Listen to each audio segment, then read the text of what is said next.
اسمي فارس صايغ من نادي نبضات سنتين هندسة مدنية. طيب عرضي اسمه وهم الزمن.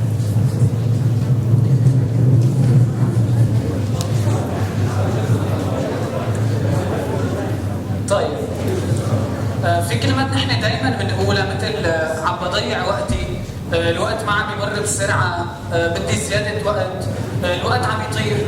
طيب ولكن نحن بالحقيقة ايش بنعرف عن الوقت؟ الوقت منين اجى؟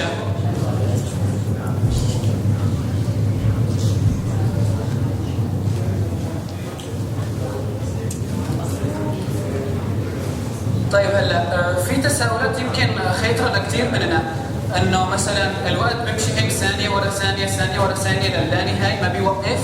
طب ايمت بدي الوقت؟ وبمشي دائما هو بجهة وحدة نحو المستقبل، ممكن يرجع لورا الزمن. طب ايش رايكم بهالفكرة انه ماضينا ما راح؟ حدا يفكر فيها، او انه مستقبلنا موجود هلا، ما هو عم تشكل عمل ثانية ورا ثانية. طب ايش رايكم انه في سفر عبر الزمن ما هو بس بنشوفه بالافلام؟ هلا انا بعرضي بدي افرجيكم انه الشغلات حقيقة.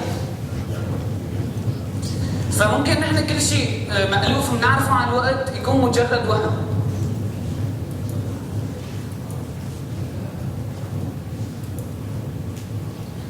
طيب هلا بزمن نيوتن يعني من كثير من زمان، من 600 ميلادي، كان الفكر الرائج وقتها انه الوقت هو من ثوابت الكون، وكان الكل بيؤمن بهالشيء بما انه نيوتن هو يعني ابو العلوم بهذاك الوقت. ولكن لما اجى ألبرت أينشتاين بالنظرية النسبية قال لنا انه الوقت ما له ثابت ابدا لما بيدخل مفهوم الحركة. طيب يعني هو قال انه انا ما بصير افكر بالوقت منفصل على الحركة. فنحن بنعرف انه المكان هو من 3 ابعاد يلي ياخذينها بالرياضيات اكس واي زد، ولكن اينشتاين قال لنا انه المكان هو من 4 ابعاد، اكس واي زد، البعد الرابع هو الزمان. اعتبروا اينشتاين البعد الرابع. طيب عند اينشتاين ما بقى في شيء اسمه مكان، سماه الزمكان، يعني الزمان والمكان.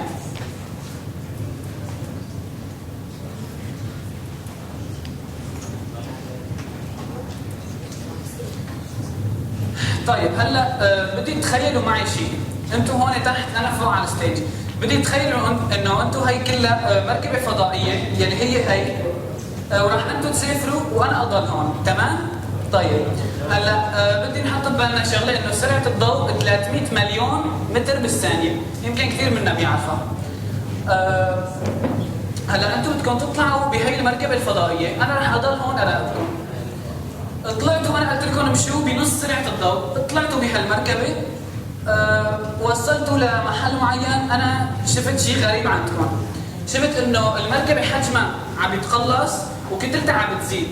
دقيت لكم تليفون قلت لكم انتم مناح، انا عم بشوفكم عم تقصروا وكتلتكم عم بتزيد. قلتوا لي عادي ما حسيت بشيء كله تمام.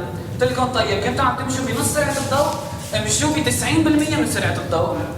طيب انتم مشيتوا ب 90% من سرعه الضوء، انا شفت انه انتم طولكم تقلص اكثر والكتله زادت بشكل هائل.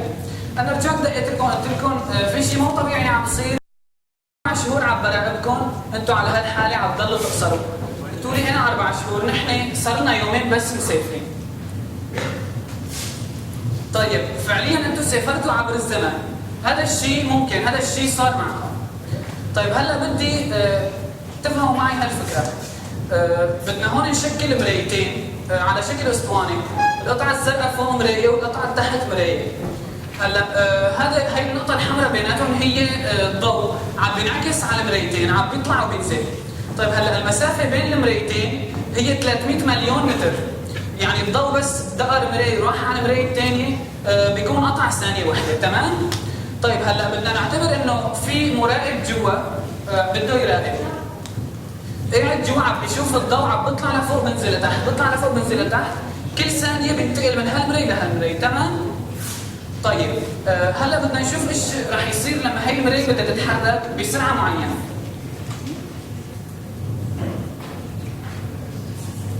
هاي المرايه لما بدها تتحرك الحركه ما رح تبقى عموديه، بدها تصير مايله، وبالتالي ايش فرق معنا؟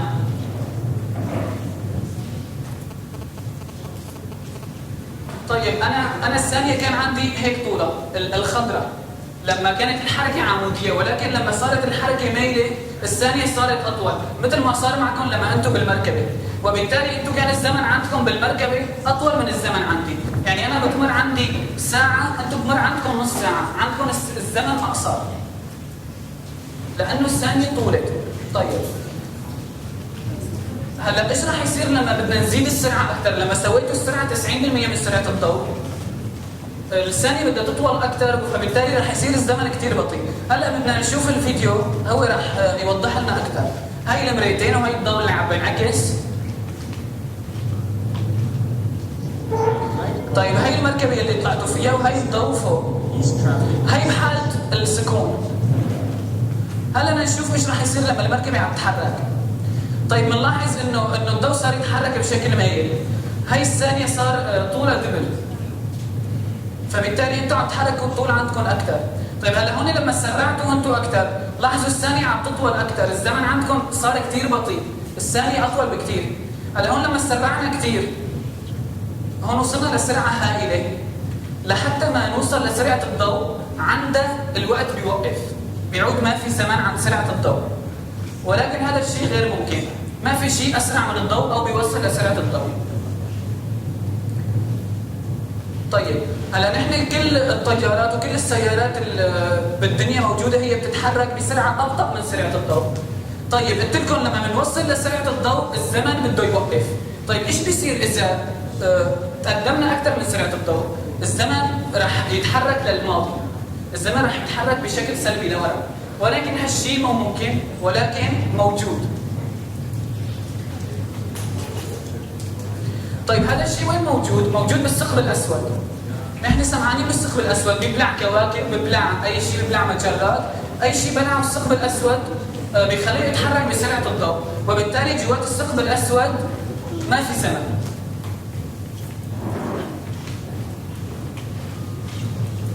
طيب هلا لحتى نفهم الضوء على شكل شريحه، هاي الشريحه بتعبر عن الزمن، الزمن هون بدي من الصفر هون لنهايه الزمن. طيب هلا بدنا نتخيل نحن هذا الشخص صديقنا من مجره بتبعد عنا مليون سنه ضوئيه.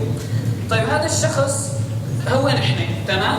عندنا مثلا هلا الساعه 3، دقينا لهذا رفيقنا قلنا له شد الساعه معك، قال لنا الساعه 3، يعني فبالتالي نحن اثنيناتنا الزمن عنا مثل ما هو، يعني الان عندي هو الان عنده الحاضر. طيب فبالتالي نحن على نفس الخط الزمني بالنسبه لشريحه الزمن. طيب هلا ايش راح يصير لما هذا رفيقنا الفضائي بده يتحرك؟ اذا اعتبرنا هذا رفيقنا الفضائي ركب على بسكليت وتحرك باتجاه بيبعد عن مجرتنا، ايش راح يصير؟ بده الخط الزمني تبعه ينحرف بزاويه نحو الماضي. فبالتالي اذا دق لك تليفون انت ما بترد عليه، لانه من 200 سنه ما كان عندك تليفون. فهو الحاضر عنده الساعه 3 نفسها صار هو ماضيك من 200 سنه. طيب كمان جهه الحركه لها علاقه، يعني اذا هذا رفيقك الفضائي يتحرك باتجاه مجرتنا الزاويه بدها تنحرف نحو المستقبل. اذا دق لك بترد عليه حفيدتك وتقول له جده مات الله يرحمه. فبالتالي هو الان عنده صار هو مستقبلك. طيب هلا بنشوف من هالشيء انه الماضي والحاضر والمستقبل هن ثلاثتهم موجودين. ممكن انا الحاضر تبعي يكون ماضي غير شخص، او الحاضر تبعي يكون مستقبل غير شخص.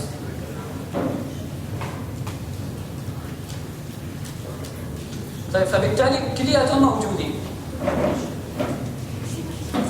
هلا بس هي معلومه ما لها علاقه بالنسبيه، انه نحن فعليا بنعيش بالماضي. ليش؟ لانه مخنا لوقت ما يفسر الشيء اللي عم نشوفه او الشيء اللي عم نسمعه بده 80 ملي ثانيه. فبالتالي هلا انتم عم تسمعوني، انا حكيت من 80 ملي ثانيه، فانتم كل شيء تشوفوه وتسمعوه هو من الماضي. هلا حبيت اختم بمقوله لاينشتاين انه الموس معدن ساخن لثانيه وحده بتحسها دهر، وعود مع محبوبتك ساعتين تشعر انها ثانيه، هي النسبيه.